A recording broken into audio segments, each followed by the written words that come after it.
Hello, नमस्कार दोस्तों। आज हम लर्नो ऐप्स के माध्यम से आप लोगों के बीच में आए हैं। बहुत ही इंटरेस्टिंग टॉपिक लेकर के भारत का संविधान, किस तरीके से भारत का संविधान का निर्माण होता है, कहाँ से प्रक्रिया स्टार्ट होती है। क्योंकि भारत का संविधान एक देश का एक मौलिक लिखित ढांचा, यानी किस तरीके से समस्त देश की कार्यवाही, किस तरीके से व्यवस्थाओं का चलती हैं। तो आज हम बात करने वाले हैं भारत की राज्य व्यवस्था। काय की बात करने वाले हैं? भारत की राज्य व्यवस्था। यहाँ पर राज्य शब्द को काहे से लिया वर्णन किया जाता है?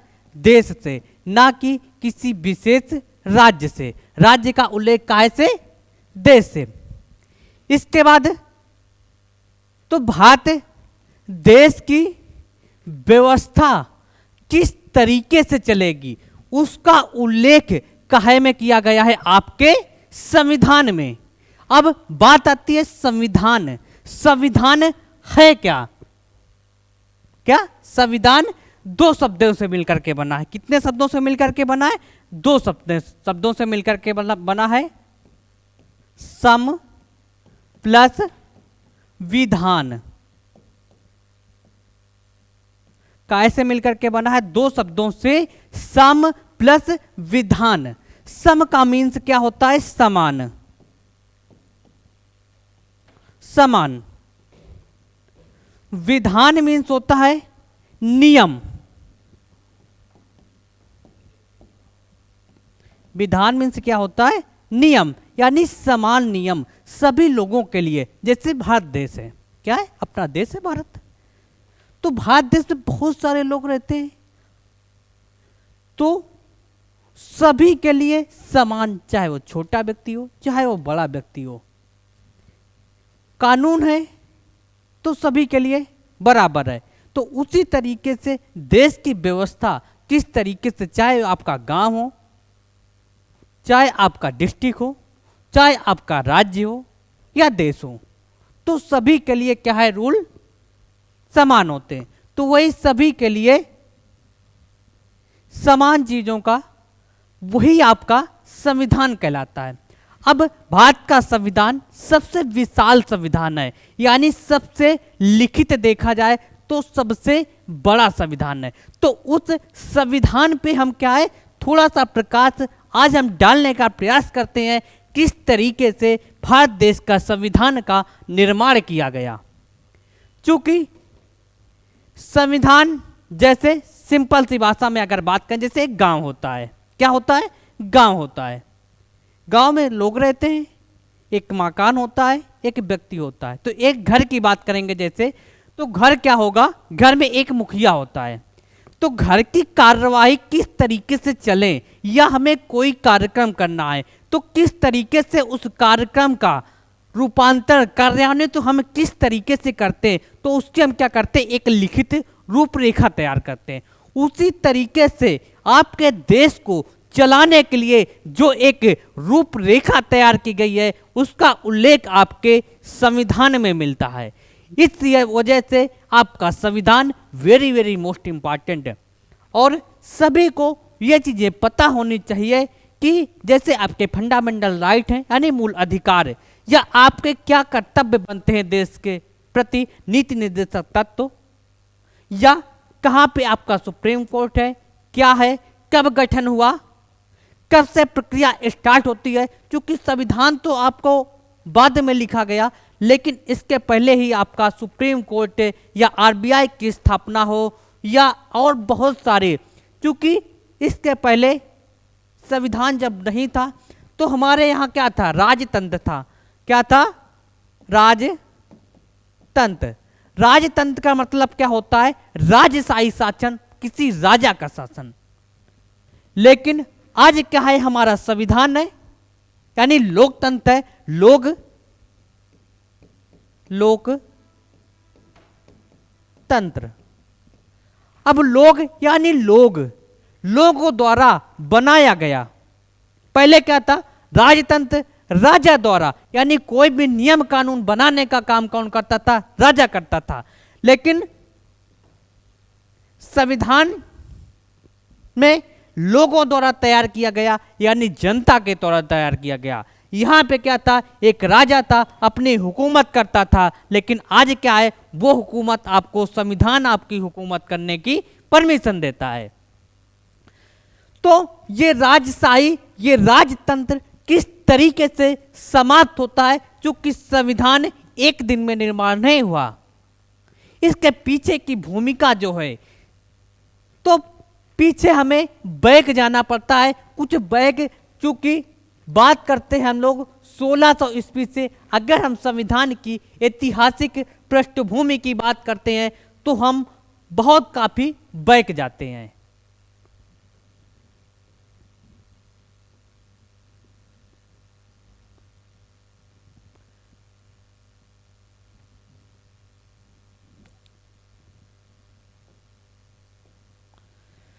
तो आज हम बात करने वाले हैं संविधान की ऐतिहासिक पृष्ठभूमि, यानी जो संविधान है किस तरीके से, कहां से, किन शब्दों का वर्णन, कहां का अध्ययन करके आपके देश का संविधान लिखा गया है। तो संविधान की ऐतिहासिक पृष्ठभूमि अगर ये नहीं सीखे तो सोचेंगे कुछ हमने छोड़ दिया। डायरेक्ट हम आर्टिकल में आ जाए, यानी डायरेक्ट आपके अनुच्छेद का वर्णन करने लगे तो कुछ चीजें समझ में नहीं आएंगी। जैसे आपका लोक सेवा आयोग हो, आपका बजट हो, वो कहाँ कब से प्रारंभ हुआ, क्योंकि इन 350 सालों का इतिहास भी हमें फोकस करना पड़ेगा। इसको भी हमें क्या करना पड़ेगा? देखना पड़ेगा किस तरीके से। तो हम चलते हैं 1600 ईस्वी की ओर, यानी उन 350 साल पहले, यानी आपका जब संविधान का निर्माण हुआ उसके 350 साल बैक जाएंगे। तो भारत के पे एक महारानी, ये आपका भारत है। क्या है? ये आपका भारत है। ये क्या है? ब्रिटेन है। ये क्या है? ब्रिटेन है। ब्रिटेन में एक होती है महारानी,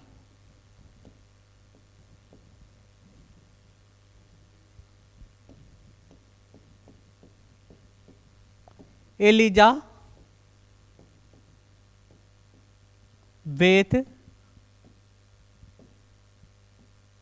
प्रथम।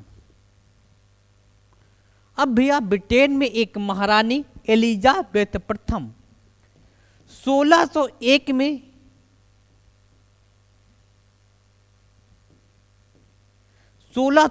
में एक चार्टर अधिनियम पारित करती है। काहे के लिए?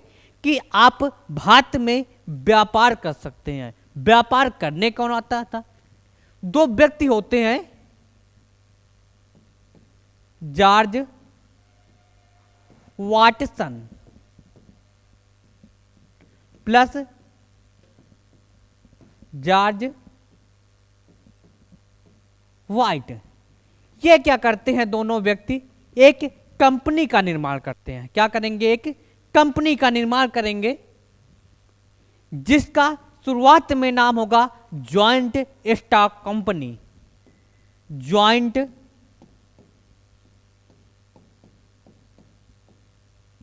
Stock company. इस कंपनी का गठन कहां पे होता है आपके? या ब्रिटेन में होता है।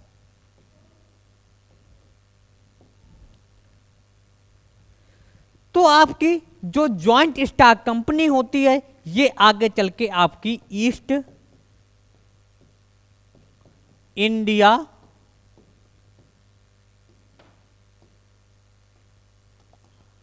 कंपनी के नाम से जानी जाएगी। काय के नाम से जानी जाएगी? ईस्ट इंडिया कंपनी के नाम से जानी जाती है। तो जब आपकी भारत में और इसका गठन होता है जॉइंट स्टॉक कंपनी का 1599 में, 1599 गठन होगा।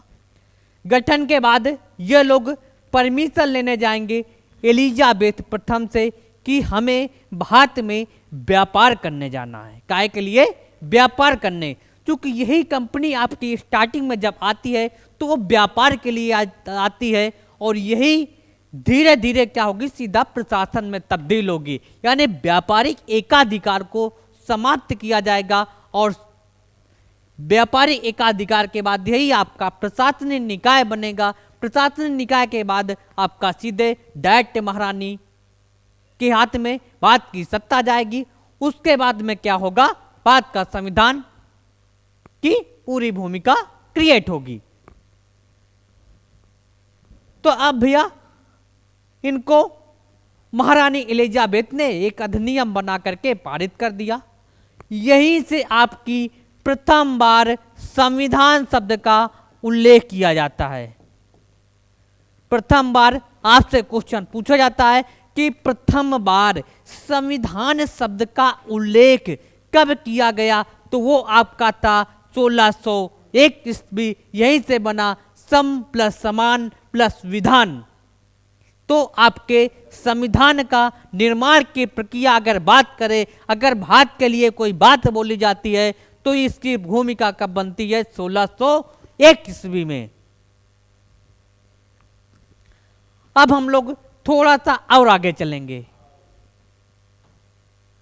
उसी समय 1599 में ही जॉन मिल्टन हॉल एक व्यक्ति होता है, जॉन मिल्टन हॉल। ये एक व्यक्ति होता है इंग्लैंड का। ये भारत भ्रमण पर आता है और भारत पर देखता है कि अगर हम भारत पे व्यापार करते हैं तो हम बहुत आगे जाएंगे। उसी के बाद आपकी ये कंपनी का गठन प्रारंभ होता है। तो बात बढ़ेगी 1608 ईस्वी की ओर हम बढ़ेंगे, 1608 ईस्वी की ओर। अब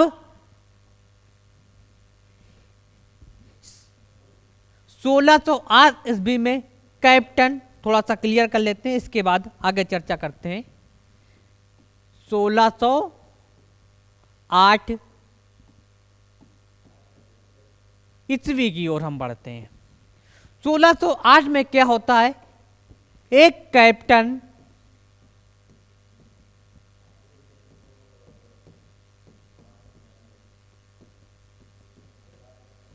हाकिम्स, ये कैप्टन हाकिम साहब क्या इंडिया आते हैं। कहां पर, यानी भारत आते हैं। कैप्टन हाकिम कहाँ आएंगे, तो भारत देश आएंगे, और ये हेक्टर नामक जलयान से आएंगे। काय से आएंगे, हेक्टर नामक जलयान से भारत पे आएंगे। अब भैया ये कैप्टन हाकिम साहब भारत आए, काहे के लिए, व्यापार करने के उद्देश्य से। तो ये सर्वप्रथम पहुंचते हैं, क्योंकि दिल्ली का सुल्तान उस समय था, दिल्ली की गद्दी पर बैठा था आपका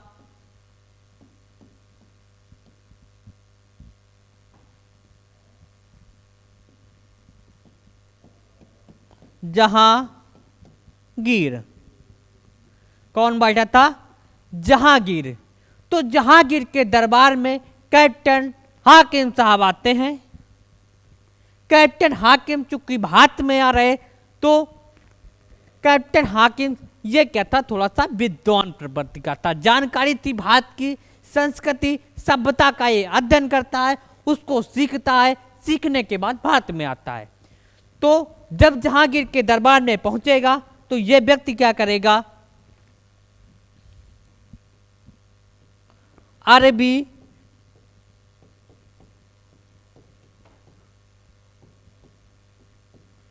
प्लस फारसी दो भाषाओं में क्या करेगा, ये बात करेगा। किससे, जहांगीर से।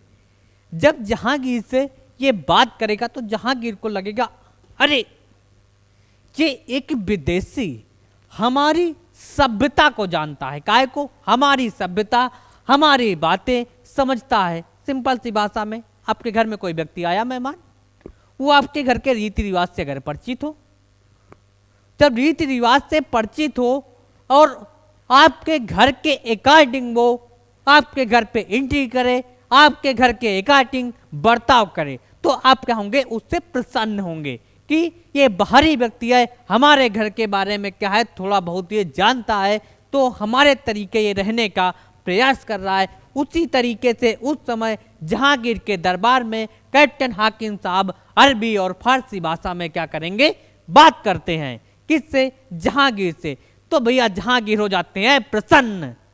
जहांगीर प्रसन्न हुए तो इन्होंने क्या किया, 400 का मनसब, चूंकि मनसबदारी प्रथा जहां अकबर ने चालू की थी। मनसबदारी प्रथा किसने चालू की थी? मनसब। मनसब क्या होता था? पद या प्रतिष्ठा या रैंक, पद या प्रतिष्ठा या रैंक, स्टेटस हुआ करता था उस समय में। और उस समय मनसब का बहुत महत्वपूर्ण रोल हुआ करता था, क्योंकि वो सीधा डायरेक्ट राजा के समकालीन बैठता था, यानी राजा के दरबार में। तो भैया मनसब मिल गया इनको, यही से अनुमति मिलती है। तो पहले जहांगीर एक रॉयल फरमान जारी करें कि भैया ईस्ट इंडिया कंपनी वाले जो आए हैं भारत में, वो एक फैक्ट्री स्थापित कर लें। तो आज से क्वेश्चन पूछा जाता है कि ईस्ट इंडिया कंपनी को भारत में किसके रॉयल फरमान से उन्होंने अपनी फैक्ट्री लगाना प्रारंभ किया? तो वो है आपके जहांगीर साहब, इन्होंने ही अनुमति दी। यहाँ तक तो भैया सब कुछ ठीक है। आ गए भारत में, भारत में आने के बाद उन्होंने थोड़ा सा व्यापार, इसके बाद 1611 ईस्वी की बात पहुंचती है। ये क्या है, एक अस्थाई कारखाना लगाना प्रारंभ करेंगे। क्या करेंगे? एक अस्थाई कारखाना लगाना प्रारंभ करेंगे। इसके बाद 1613 में स्थायी कारखाना लगाना प्रारंभ कर देंगे। यानी ब्रिटिश भारत आए तो पूछा जाता है सर्वप्रथम अस्थायी कारखाना इन्होंने कहां पे स्थापित किया? तो वो क्या था?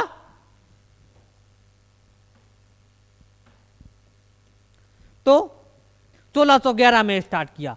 इसके बाद 1613 में इनकी पहली फैक्ट्री लगती है आपके सूरत में, दूसरी मुसलीपट्टनम 1616, 1640 में आपकी मद्रास पे लगाएंगे। इसके बाद 1651 में ये लोग बंगाल, कहाँ पे? बंगाल में फैक्ट्री लगाएंगे। तो जो बंगाल होगा आपको, ये आपका राजनीति का केंद्र बनेगा, क्योंकि भारत में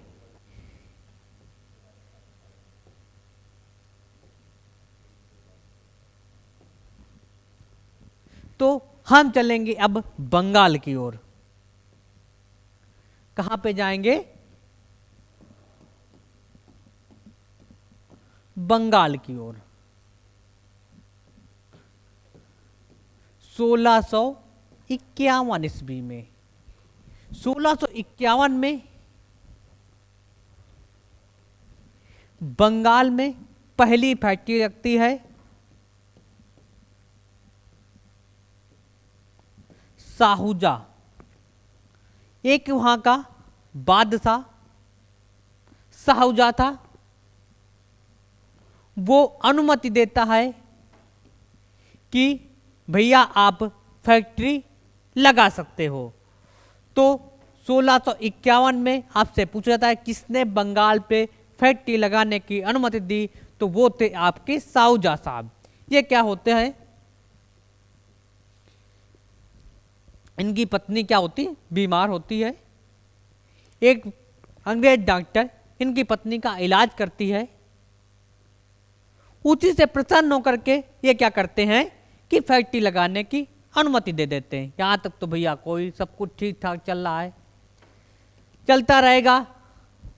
इन्होंने एक और चीज, कर मुक्त व्यापार करने की भी अनुमति ये साहूजा साहब प्रदान कर देते हैं। यहाँ तक तो सब ठीक ठाक है। ये आ गए भारत में, व्यापार करने लगे। अब धीरे धीरे पैर जमाना स्टार्ट करते हैं।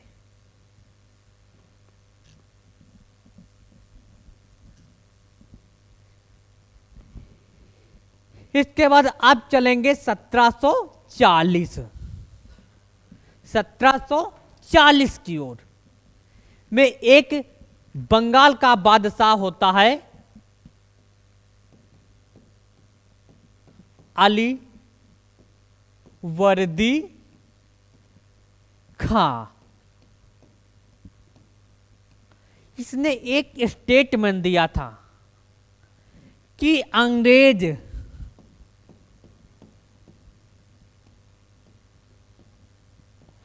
मधुमक्खी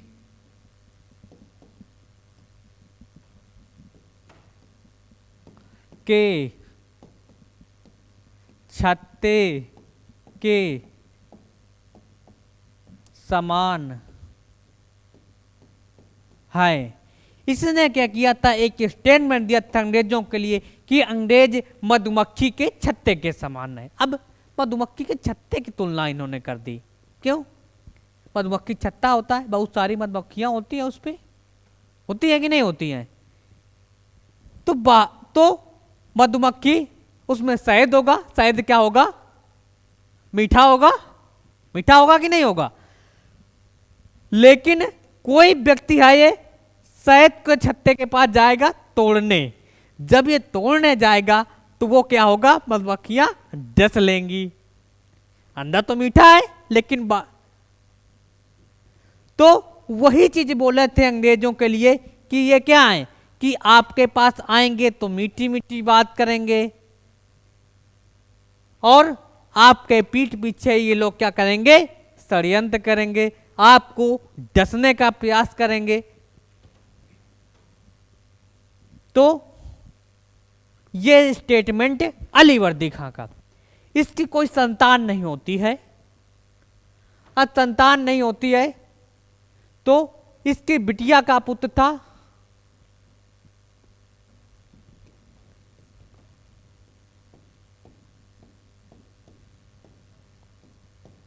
सिराजुद्दौला।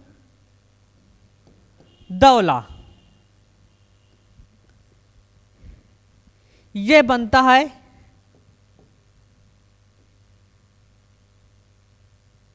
1756 से लेकर के 1757 तक बंगाल का नवाब। अब ये नवाब बनेगा, ये थोड़ा सा अलग प्रवृत्ति का था। क्योंकि अली वर्दी खां इसके जो नाना साहब थे, पहले ही बोला था ये मधुमक्खी के छत्ते के समान है। इससे बोला बेटा अंग्रेजों से क्या सचेत रहना, ये मधुमक्खी के छत्ते के समान है, कभी भी आपको डर सकते हैं। इसके दिमाग में वही बात गूंज जाती है। और इसने क्या है कि 4 जून को क्या करेगा, ये हमला करना प्रारंभ करेगा बंगाल में ही। 4 जून से प्रारंभ करेगा। 20 जून की घटना इसमें सबसे प्रमुख मानी जाती है। सीधा ये क्या करेगा, फोर्ट विलियम, क्या उस समय फोर्ट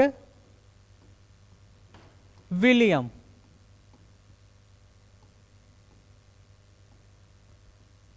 में सीधा जाकर के ये टूट पड़ेगा, जाकर के वहां पे क्या कर देगा, आक्रमण कर देगा।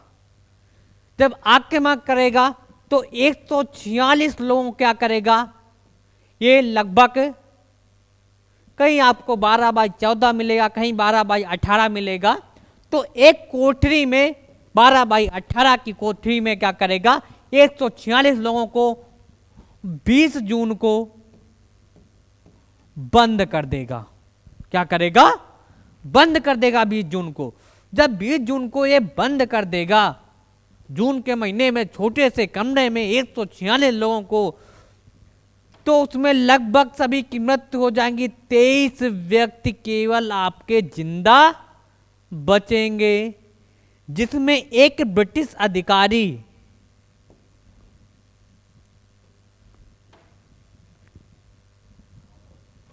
साफ कर लेते हैं,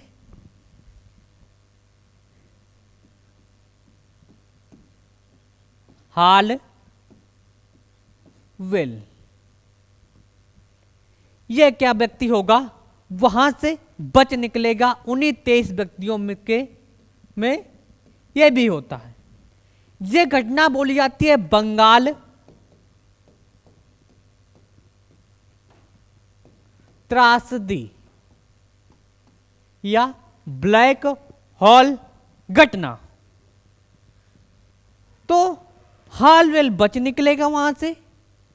अब कोई व्यक्ति है, एक ब्रिटिश अधिकारी, भैया बेड़ा रहा जून के महीने में, तो वो क्या जब छूटेगा तो क्या होगा कि भैया टेंशन न लो, हम आगे फिर आएंगे। अब भारत में उस समय यह था आपका बॉम्बे,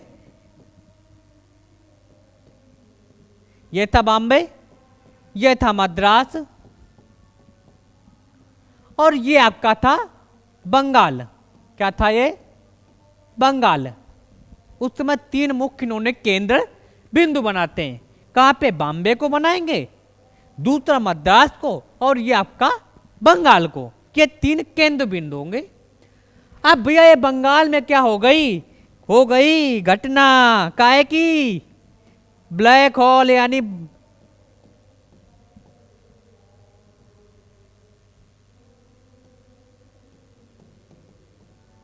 ब्लैक होल घटना हो गई।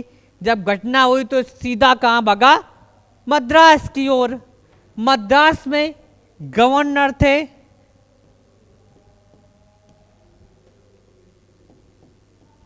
Lord Clive. कौन थे गवर्नर, लॉर्ड क्लाइव।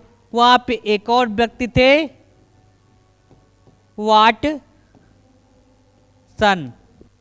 अब जाहिर सी बात है, कोई व्यक्ति है भैया इस यहां से बच निकला तो क्या होगा, अपने लोगों को तो बताएगा जाकर के, यहाँ के लोग तो उसकी बात सुनने वाले नहीं कि भैया हमारी मदद करो। तो सीधा ये सोचा कि हम चलते मद्रास।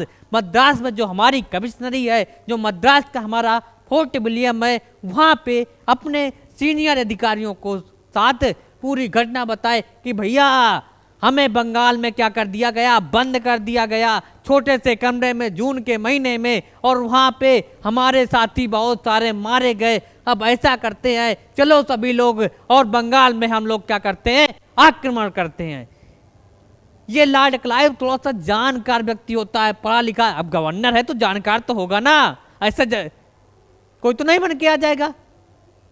तो लॉर्ड क्लाइव साहब बोलेंगे भैया ऐसा नहीं है, हम लोग चलेंगे लेकिन एक समय अच्छा देख करके चलेंगे।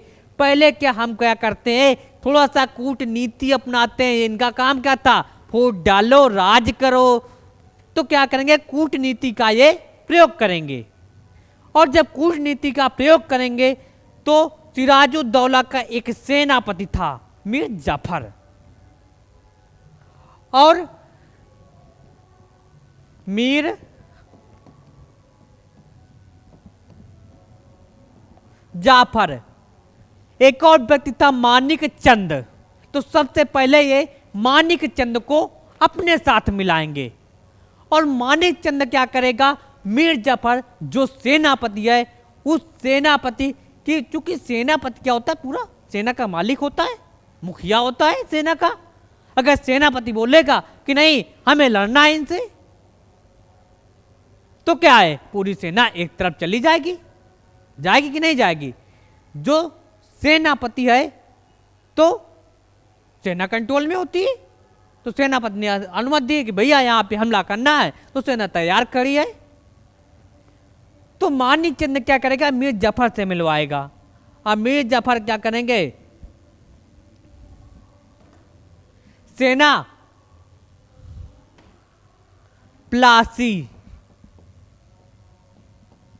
ये बंगाल में पड़ता है, हुगली नदी के किनारे।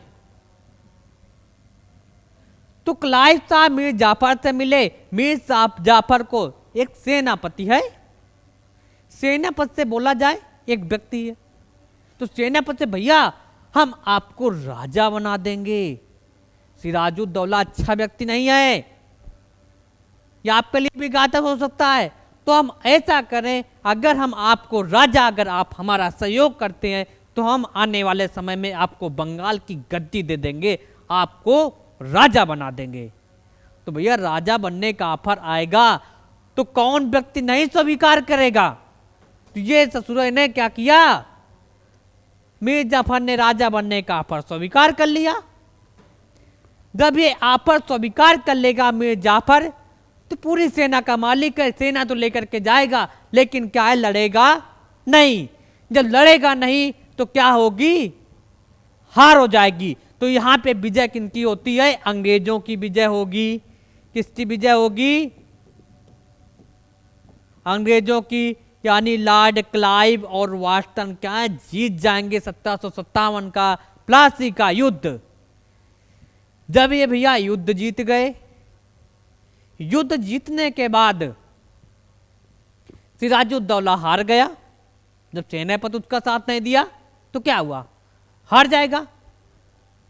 जब ये हार जाएगा और मीर जाफर को गद्दी पर बिठा देंगे, अंग्रेज क्या करेंगे, मीर जाफर को गद्दी पे बंगाल का बादशाह बना दिया मीर जाफर को। इसके बाद 1760, अब भैया लॉर्ड क्लाइव एक बड़ा युद्ध जीता था, कहाँ का, बंगाल का, बंगाल के नवाब को हराया था। तो जब बंगाल के नवाब को हराया, एक बड़ा काम करके दिया कि एक विदेशी आए और भारत को हरा दे, कहाँ के, बंगाल के नवाब को। तो ब्रिटेन वाले भी गदगद हो गए, तो क्या करेंगे, इसको वापस ब्रिटेन बुलाएंगे लॉर्ड क्लाइव को बढ़िया सा सम्मान करने के लिए कि भैया आप भारत जैसे देश में आपने पहली फतह करी है, तो ये चला जाएगा। तो 1757 का युद्ध होगा। इसके बाद ये लोग क्या करेंगे, एक थे मीर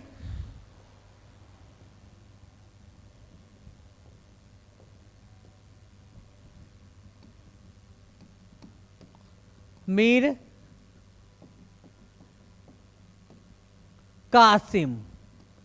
ये कौन था, अलीवर्दी खां का दामाद था मीर कासिम। ये थोड़ा सा होशियार प्रपत्ति का था।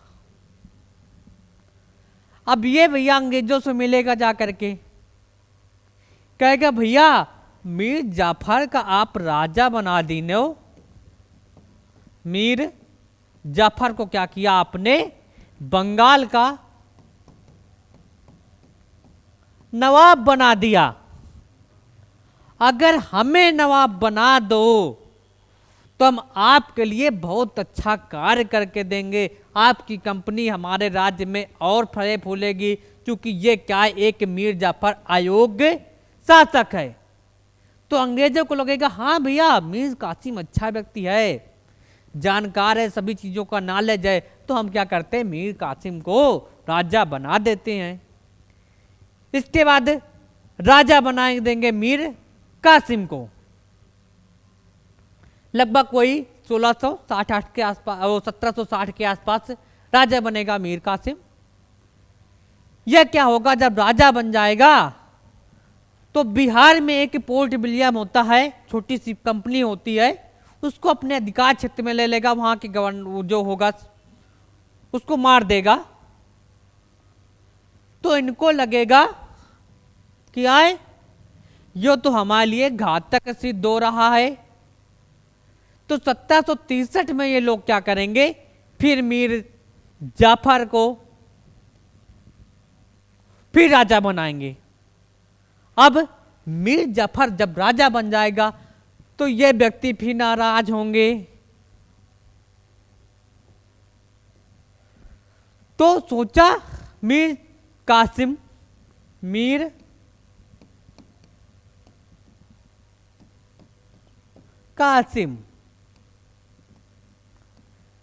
अब ये क्या करेगा, अब तो राजा रहा नहीं ना, जब ये राजा नहीं होगा तो ये चलेगा दिल्ली की ओर। कहां पे चलेगा, दिल्ली की ओर। दिल्ली के गद्दी पर बैठा था शाह आलम द्वितीय, इसके पास पहुंचेगा और अवध का नवाब था सिजाउद्दौला। अवध का नवाब कौन था, सिजाउद्दौला। तो अवध पहुंचा सिजाउद्दौला से सहायता मांगने और दिल्ली कूच करेगा शाह आलम द्वितीय से सहायता मांगने कि हमें बंगाल के नवाब पद से हटा दिया है किसने, मीर जाफर ने, तो हमारी क्या करिए आप लोग सहायता करिए। तो आपका जो 1764 का प्लासी का युद्ध होता है, कहे का, अरे बक्सर का युद्ध, बक्सर का युद्ध होगा। अब जो बक्सर का युद्ध लड़ा जाएगा, एक तरफ होंगे आपके अंग्रेज,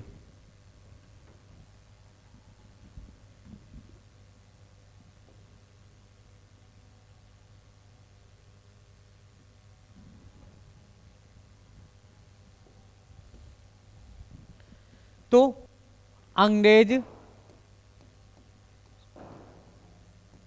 एक तरफ होंगे और दूसरी ओर होंगे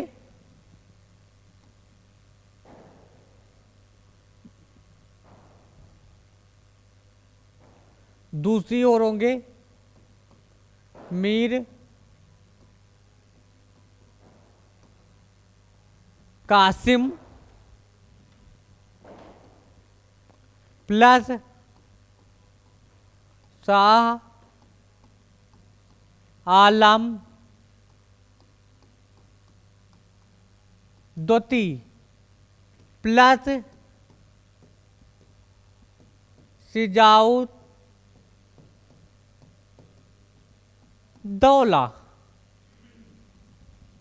इनकी क्या होगी, संयुक्त सेनाएं होंगी, यानी इनकी सभी की सेनाएं साथ में होंगी तीनों की।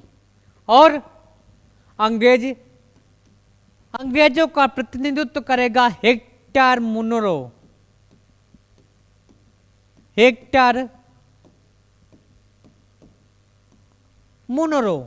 ये भैया अंग्रेजों का प्रतिनिधित्व करेगा। और मीर कासिम, शाह आलम द्वितीय और सिजाउद्दौला अवध का नवाब, ये तीनों की संयुक्त सेना हेक्टर मुनरो से क्या करेगी, लड़ने जाएगी। यहाँ पे विजय श्री होगी किनकी, अंग्रेजों की, यानी हेक्टर मुनरो जीत जाएगा। अब भैया हेक्टर मुनरो ने 3 सुरमाओं को हरा दिया। क्या किया, 3 बड़े सुरमाओं को हराया। दिल्ली चूंकि केंद्र हुआ करता था पूरे भारत का, उस केंद्र के शासक को, यानी केंद्र के बादशाह को हरा दिया हेक्टर मुनरो प्लस अवध के नवाब और बंगाल का जो निर्वासित नवाब था मीर कासिम। तो भैया जब बड़ी जीत होगी तो यहां से जब मीर कासिम छूटेगा दिल्ली की ओर जाएगा, रास्ते में इसकी मृत्यु हो जाती है। लेकिन शाह आलम द्वितीय और सिजाउद्दौला बचते हैं। कौन, शाह आलम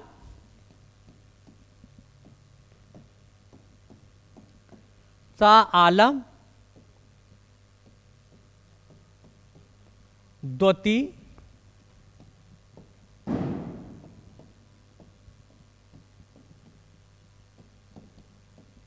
सिजाउद्दौला, ये दो व्यक्ति बचे।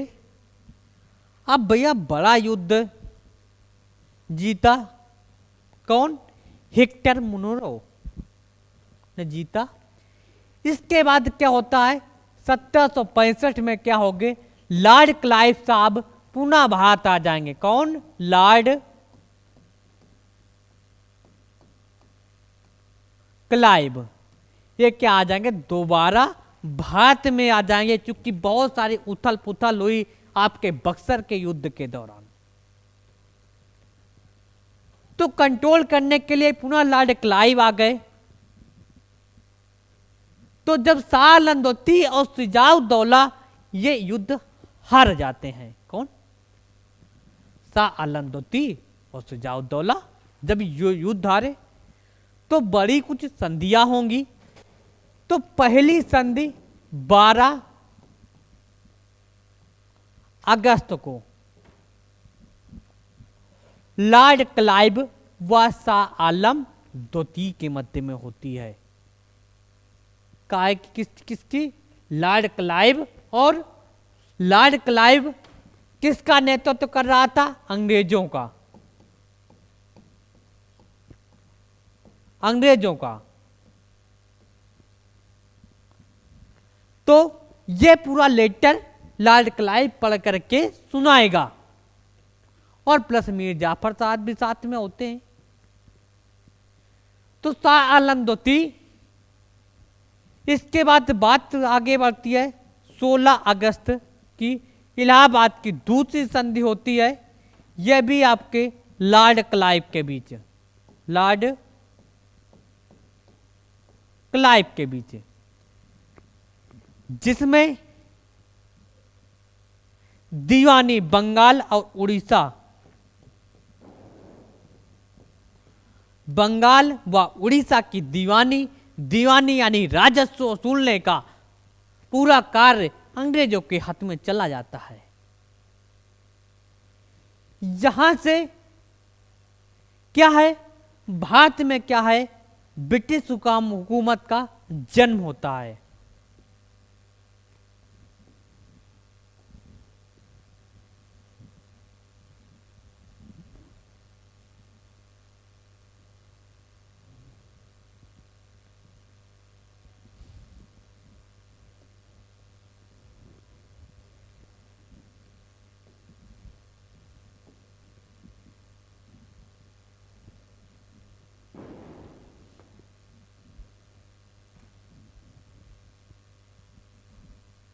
क्लोज कर दो।